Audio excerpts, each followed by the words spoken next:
সন্ধ্যাবেলা চায়ের সাথে প্রায় কিছু না কিছু চটপটা খাবার খেতে আমার খুব ইচ্ছে করে। আর যদি হয় এরকম ওয়েদার, তো চলো আজকে বানিয়ে ফেলি কিছু।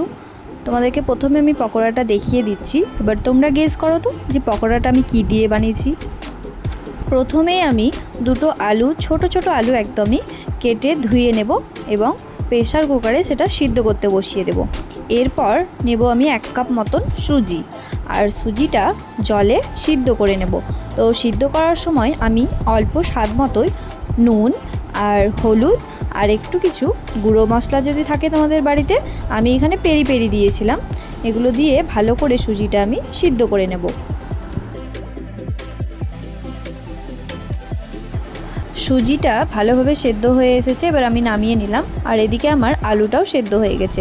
তো আলুটা আমি মেখে নিয়েছি, আর সুজির সাথে সামান্য 1 চামচ মতো কর্নফ্লাওয়ার দিয়ে ভালো করে মেখে নিয়েছি।